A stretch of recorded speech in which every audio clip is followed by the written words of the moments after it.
Hi friends, welcome to the channel. Hit the like and subscribe, and don't forget to comment with an emoji just for the sake of engagement. Chapter 8. The Duke asked Lenin if Marquis intended to allow Lady Syria to die and stated that he must be stark and raving mad. He stated that even if they simply met with a disaster while out for a stroll, it shouldn't cause Syria to die. The Duke stated that a Stern's wedding is not simple, it was not something that could be taken seriously. If any aspect concerning punctuality, the venue, or any other set rules wasn't properly observed, the Stern's power would erupt, and in the worst case, the Sterns would die. The Duke was shocked that, knowing the full consequences of the ceremony, he still went out right before the day. He wondered if he should have knocked him senseless and thrown him in the Bastille. At that moment, Lady Syria could be seen outside with the bunch of knights going on a search party for her intended. The Duke stated that he had noticed how she had changed into a different person over the course of a year. He wondered if it was all because of love and remarked that it was quite He ordered Lenin to inform Lady Syria that she was not permitted to take a single step out of the palace. Upon receiving the instruction, Syria wondered that if she couldn't leave, how would she find Callus before the ceremony?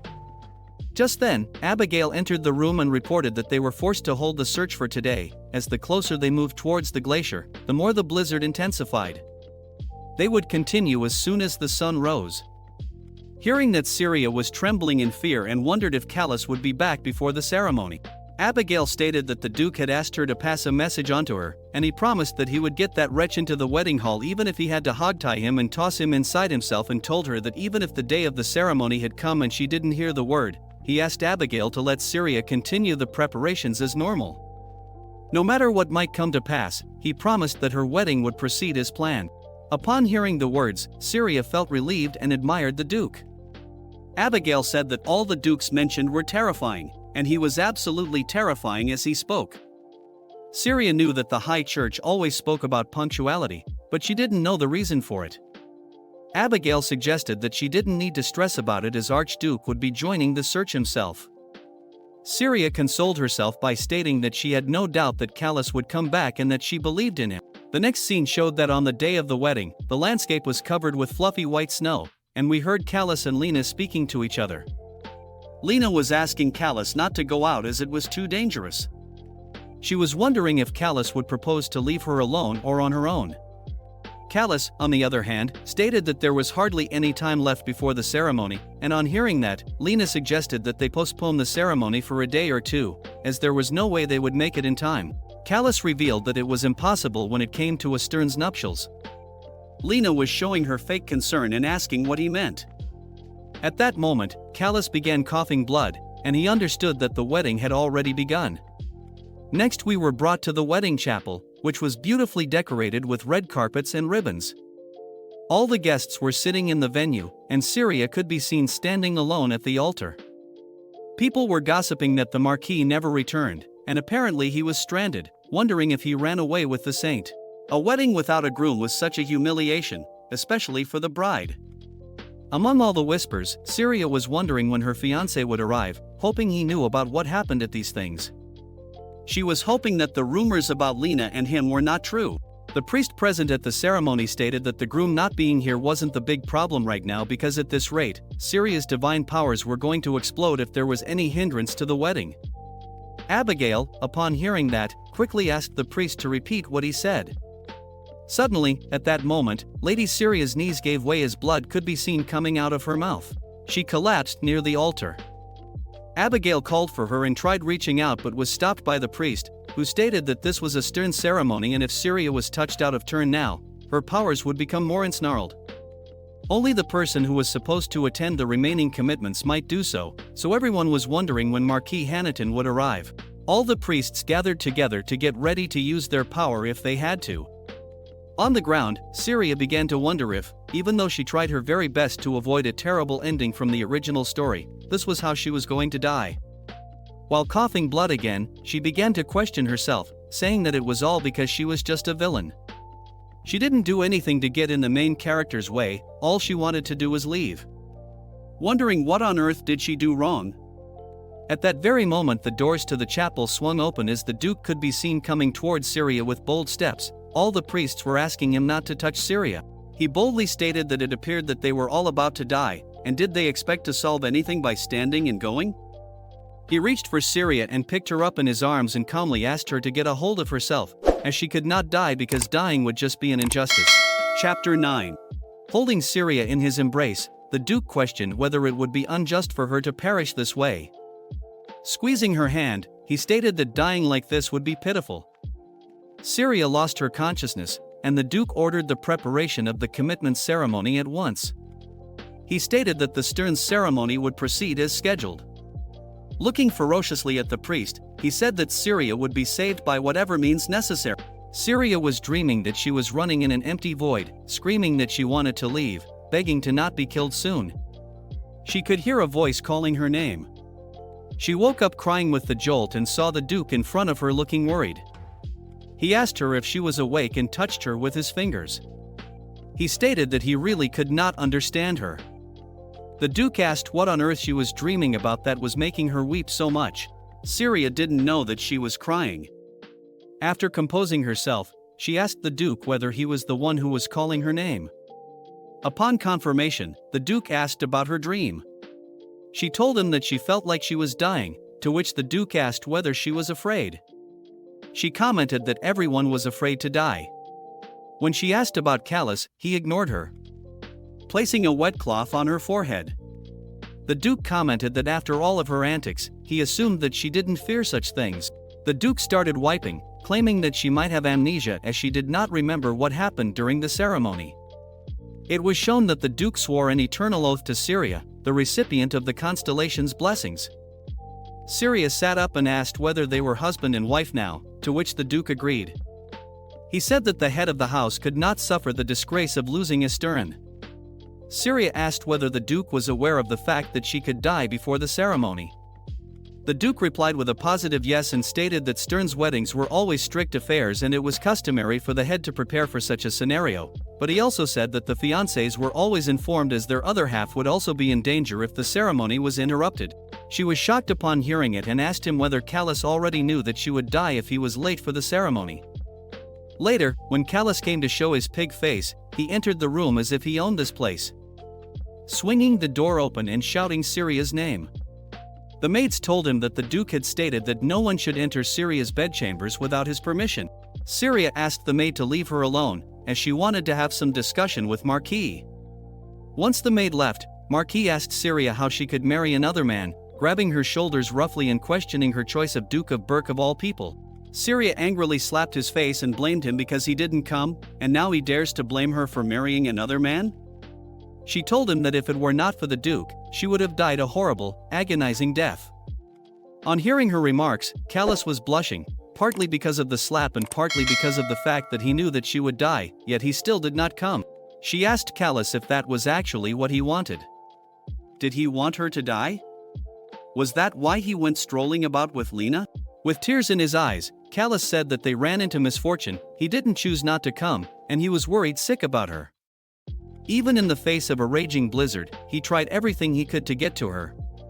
But suddenly losing consciousness in front of the door, he stated that she was the only woman he ever wanted to marry and that every declaration made to her had come from his heart. Holding her hand, he told her that he really loved her. On the physical contact, Syria felt an unknown power, wondering what power it was. She realized that Callus should not be alive and wondered how it managed to save itself. His powers should have exploded like hers as the price for breaking his oath. Chapter 10. Syria was hoping what she was thinking was not true, as Callus had already taken part in a ceremony in which he had pledged to marry a Stern. It was bound to Sterns in general, which meant he could, in theory, marry any one of them. He must have found himself in a situation in which the commitment ceremony time and place had all been properly arranged. She questioned whether he married Lena, as she was another Stern who was already present. She guessed that because he was still alive. Syria thought to herself, just because she wanted to avoid the original fate did not mean she wanted to feel miserable. Furiously, she stated that it hadn't been a long time since she first fell in love with him, but now she regretted wasting even that much time. She suddenly had a sinking feeling that all those moments she had spent walking on eggshells trying to please Callus were for nothing. Callus remarked that it was nothing but a temporary marriage, just like how she married the Duke in order to survive. Then why did you overreact, my dude? With tears in her eyes, she questioned how that fact was important. Callus advised that they should both get divorced and start over. All they had to do was go back to the beginning, as there was still time. Syria questioned whether time was all they needed, as her feelings for him had already disappeared. In the next scene, we saw Syria walking away from Callus, and he was following her, trying to get her attention. He grabbed her hand and was asked to let go. Syria stated that she could sense another Stern's power emanating from him, and she would like for him to stop touching her. Hearing that statement, Callus was deeply affected. He begged her, but the Duke entered into the conversation and told him to let go of her hand. He questioned whether Callus was deaf as well. On hearing the remarks, Callus let go of her, and the Duke noticed that the wound on Syria's hand had reopened. He suggested that they should send for the priest to treat her. Callus jumped on the opportunity and told her that he would take her to the priest himself. The Duke questioned why it should be him, to which he answered that they were in the middle of a discussion. The Duke laughed and stated that Lady Syria should be the one making the decision of who should be accompanying her. Syria smiled and held the Duke's hand as they went towards the study, asking Lenin to summon a priest for her. In the study, we saw the priest standing near Syria, mending her wounds and asking her to refrain from any vigorous movements for the time being. The Duke asked Syria whether she was feeling better, and Syria just looked at him without any answer. Suddenly she stood up and bowed in front of him. She told him that she knew it was rather belated, but still, she thanked him for saving her life. On seeing her action, the Duke sprung from his seat and asked her whether she had sustained a head injury as well. When Syria denied the question the Duke asked, then why was she behaving like that? She told him that she owed her life to him and thanked him for saving her. She was truly grateful as he wagered his first marriage in order to save her, thinking he was going to marry later once again. She promised that she would do everything in her power to repay the kindness that she had been shown. She told the Duke to not be so concerned about her as she would do her best not to undermine his future marriage prospects. The Duke wondered what she was going on about. He claimed that this was the first time a woman had ever shown concern for his marriage, to which she replied that even if he married 2 or 3 times, it would still set ladies' hearts aflame. The Duke questioned Syria whether she viewed him as some sort of lecher, which she denied. She said that she hoped the Duke wouldn't be offended if she said that she intended to do her utmost as a Stern for the sake of the state for however long their marriage might last. The Duke asked whether she was studying his reactions so intently and whether she was afraid of him. In any case, hearing that she would do her best for the sake of the house filled the Duke with anticipation. Syria promised that she would do whatever she could to live up to his expectations. Chapter 11. The scene showed Abigail locked up in a cell. Syria came to her with a worried look on her face. Abigail asked if she was alright. She wondered how Syria knew she was there. Syria informed that Duke informed her and asked why Abigail hurled her gauntlet at the knights, as it constituted contempt. Abigail answered that she was only challenging them to a duel. She told her that it took a lot of patience to refrain her from slinging it directly at Callus. Syria asked Abigail to do something about her temper but was interrupted by Sir Eliot. He told Syria that what Abigail did wasn't a challenge to a knightly duel but practically was a rampage. He mentioned that Abigail narrowly avoided being expelled from the Empire. But due to the Duke's mercy, she would be free to go within a few days. Syria wondered how she could pay back such kindness. Eliot stated that it was Abigail who should repay the Duke. Syria confirmed that she was a knight who knew how to repay kindness. Returning back to the castle, she wondered if the dungeon was rather cold and what if Abigail froze to death. Seeing her concern, Eliot told her that she was the type to find a way to be alive even if she got trapped inside the glacier and praised Syria for managing to find the robust knight. Syria promised herself that when Abigail would be freed, she would bring her warm beef soup and wrap her in the best, thickest cloak she could find. It might also be good for her to stay in her bedchambers for the time being, which made Eliot chuckle. Syria asked the reason for his laughter, and Eliot told her that he could see why the Duke found her so intriguing, which stunned Syria. She remembered the way Duke held her at her weakest moment and promised to save her. She wondered if the Duke thought she was intriguing. Lenin came looking for them in a panicked state of mind. He stated that he was very flustered with all the things that had been happening in such a short notice of time, for which Syria blamed herself. Lenin remarked that his labors were nothing compared to Syria's work inspecting the glacier. Usually the lady of the castle would normally handle the matters along with him, but given the delicate state of her health and the fact that a marriage to the Duke had yet to receive approval, it was only right for him to manage everything on his own. It seemed Lenin was concerned that Syria might be feeling guilty. She gleefully thought the people of Hausberg all much kinder and thanked Lenin. Lenin stated that all she needed to do was focus on preparing for the year-end celebration to be held the day after tomorrow. Lenin asked Elliot if he was free for his assistance, to which he replied that he had no leisure time. Syria wanted to help but was quickly shut down. The next scene showed the events after 2 days. Lady Begonia could be seen complimenting Syria on her look and attire. Syria wondered if it was too flamboyant for the occasion, to which Begonia told her that she looked perfect, just like a soon-to-be duchess. The level of pageantry was perfectly acceptable. She mentioned the Duke married her to save her life, to which the lady answered that she had often seen acts of kindness become destiny. A knock was heard, and a maid entered the room, followed by Lena herself wanting to speak to Syria for a moment. Lady Begonia asked Lena whether she had lost her mind, but Syria asked Begonia to excuse them as she would like to hear what Lena had to say. Once everyone left the room, Syria asked Lena what she wanted. Lena asked Syria not to blame Callus for the situation, as he was only following her instructions. She kept pestering him about visiting the glacier and had no idea that there was going to be a snowstorm. Syria questioned Lena whether she was not aware of Callus and her relation. She answered that she knew, but Callus was a dear friend, and she wanted the chance to create one beautiful memory with him. Syria chuckled and asked whether she had achieved her wish. She questioned if now she'd never see him again. Lena broke down, stating that she really wanted them to be friends, sighing. Syria questioned whether it was really possible for a man's wife and ex-fiancé to be friends. Lena replied that they truly could, as Callus and she were not formally married. Syria responded that it made no difference to her as it was between the both of them. Lena replied that she really thought the two of them could become close friends because the woman who gave birth to Syria was a commoner who went on to become a performer trying to intimidate her. Now guys, seriously speaking, I didn't know what the connection was between her mom being a performer and them being friends over here. I was just scratching my head anyway. Chapter 12. Was I mistaken in thinking that Lady Syria was the very individual who collapsed during the ceremony after suffering massive blood loss? Lenin questioned the Duke. From his observation, it did not look like she was ill at all. He asked the Duke why he hadn't stopped her from exerting herself so much. The Duke replied, how could he stop someone with such a clear willingness? Besides, it would be better for her to keep busy than have idle thoughts. He asked Lenin why he was so concerned about her welfare. Lenin replied that he was partial to individuals who so sweetly and efficiently carried out their duties. The Duke had no idea how quickly the preparations for the festival were completed thanks to ladyship, that he could idly sit around in leisure and pursue documents at this hour before the ball. Lenin asked the Duke what had him so engrossed. The document stated that Burke would invite a sorcerer from the kingdom of Nesla to cleanse the demons of Laurel Manor. If this purification proved to be difficult, then it would be the last time they could visit that place.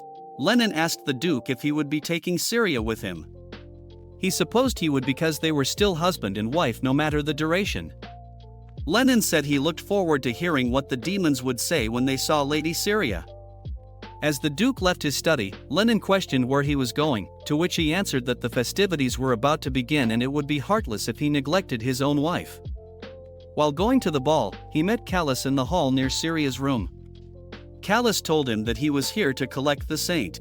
The Duke questioned the saint's presence at this part of the castle, to which he replied that he was himself unsure. Taking the opportunity, Callus asked the Duke when he intended to annul his marriage. He stated that he had the deepest gratitude for saving Syria's life and would take full responsibility and recompense him in the name of House Hanaton. The Duke was amused. He didn't know why the Marquis would repay him his wife's debt. He asked Callus whether there were any ties binding the two of them together. Callus told the Archduke that he had every intention of divorcing Lena and that he alone had received Marquis Keladin's formal consent to marry Syria. He questioned Duke whether he had yet contacted the Keladin, which irked the Duke. He began thinking that he leapt into the marriage to save her life and had not considered such a thing. He wondered how Callus could be so smug when all of this was his fault. He remarked that Callus was certainly full of bluster for someone who tossed his fiancée's life into the mire. At this very moment, someone could be heard calling out Syria's name. The next scene showed us the conversation Lena was having with Syria. It was only mentioned once in the story, but Syria was extremely sensitive if someone remarked about her mother and her origin. In the past, she was, in fact, enraged.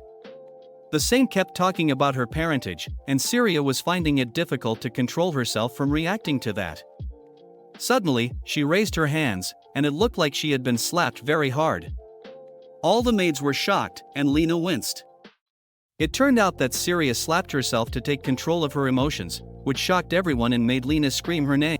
Regaining her composure, Syria asked from where Lena learned about her mother. Lena replied that it was her teacher who mentioned it.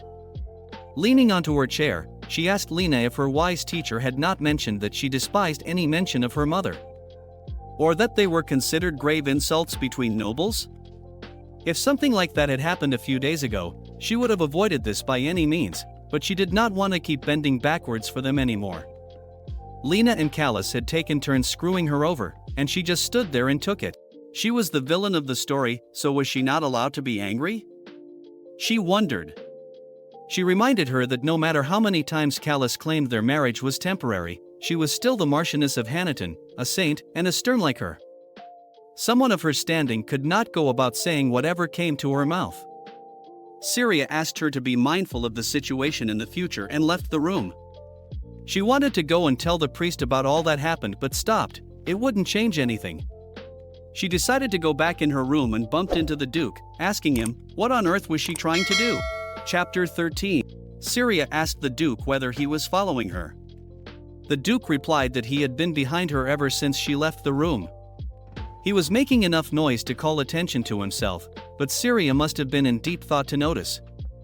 He reached for her cheeks and noticed the red mark and commented that this must be the hallmark of her past activities. Syria mentioned that she was in the middle of a minor disagreement with Lena.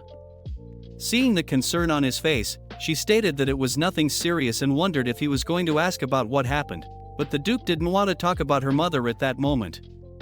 Changing the subject, he suggested they should get some air before going to the ballroom, as in his opinion the cheek should be cooled. Syria wondered if he was not curious or maybe he was concerned about her. Seeing her not move, the Duke asked whether she was not going to come. Callus was jealous seeing both of them so close to each other. Syria and the Duke could be seen sitting in the garden.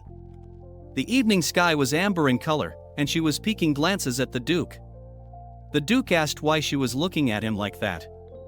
Syria told him that she was worried his white clothes would get soiled in here. The Duke chuckled and stated that sometimes he wished that he could open that head of hers and peer inside as her mind moved in such various ways. The Duke stated that he honestly believed that it would be such a shame if her dress were to get ruined as well. Syria asked the Duke if he liked her dress and told him that Begonia recommended it for the banquet. He looked at Syria for a moment and, with a flustered look on his face, told her that they should be going as the festivities had already begun. Syria asked him whether Marquis Honiton stopped by the annex. "Why do you ask?" the Duke questioned. "I thought I smelled his cologne, as he liked to wear a specific kind," she answered. The Duke questioned whether she could really smell his cologne. She asked if she had offended the Duke. The Duke replied not to worry, and they left for the ball.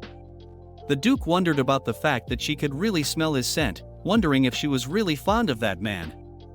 As Callus and Lena entered the ball, people were whispering about their shameless behavior. Lena told Callus that she was feeling uncomfortable. Callus asked Lena about the event that occurred between her and Syria. She mentioned that she already did. She wanted to apologize to her, and Syria caused a scene. She stated that she'd rather not think about it anymore and asked him not to mention it in the future. At that moment the Duke and the Duchess entered the ball holding hands. Syria was flustered with all the attention she was receiving, and the people were murmuring about how stunning she looked. Their outfits were even well coordinated. They wondered whether to refer to her as Her Grace from then, as she was truly worthy of being called the star of the evening. Seeing this, Lena was very jealous. Yes, die in a corner, bitch. Chapter 14. When the Duke saw Lena and Callus at the ball, he asked Syria why she hadn't cancelled their invitations. Syria did not know what reason she would have given for the cancellation, to which the Duke replied that there were many reasons. Syria told the Duke that they deserved to be here just as much as she did. It wasn't like she was the star of the evening. The Duke sincerely questioned her that if it was not her, then whom it might be. Lena felt like she was a third person caught between the main leads as she was going towards the Duke. The priest caught hold of her and asked her not to go near Lady Syria like he advised her. The Duke on the other side could be seen questioning Syria if she liked belittling herself. She chuckled and mentioned she couldn't think of any other way to view things. The Duke told her that this evening's activities were only for her and not the two of them. He asked her hands for the dance, as it was customary for the star of the ball.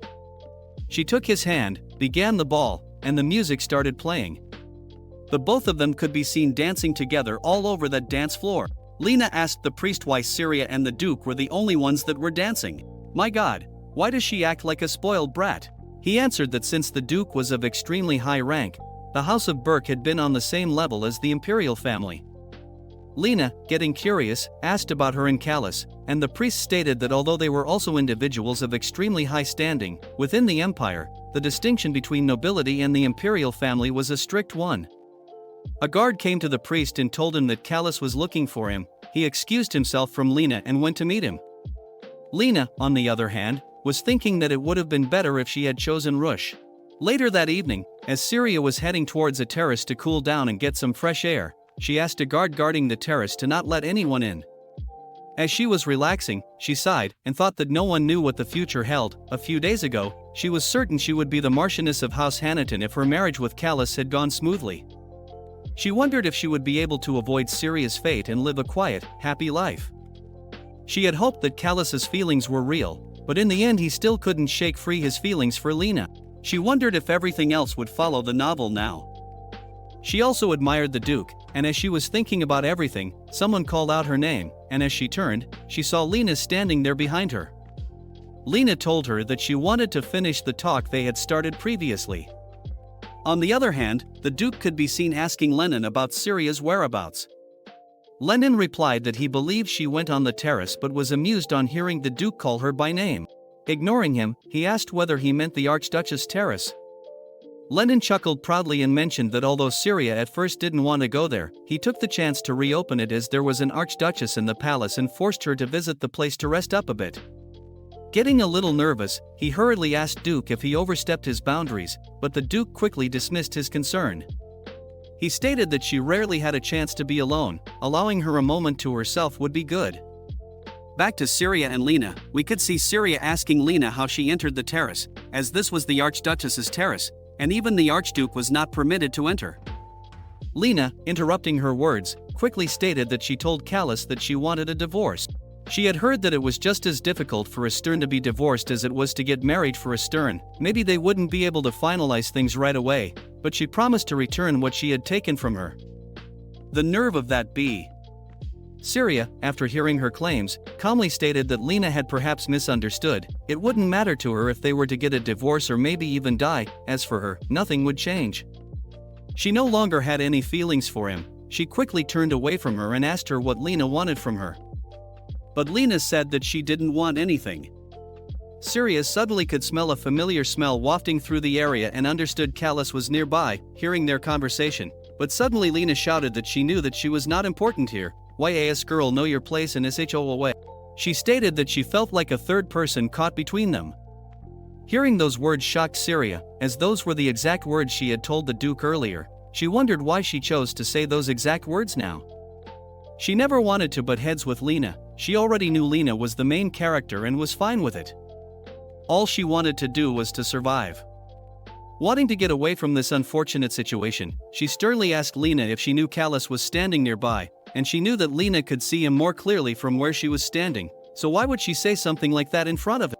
Syria asked Lena whether she wanted Callus to hear all that because she didn't want him to mistake her sincerity. Or did she plan to make her look like the wrong person here? Lena was shocked that her plan was revealed and began stuttering. Rubbing her cheeks, Syria thought that she never once did anything to Lena, and decided to leave the terrace, but Lena was refusing to leave that place. Lena began chasing after her to stop her, but suddenly the moon became crimson, and with a scream, she disappeared from the terrace, only leaving her right shoe where she was standing. Yes bitch, bye. That's all for today. See you in the next episode, friends. Until then, keep reading manga.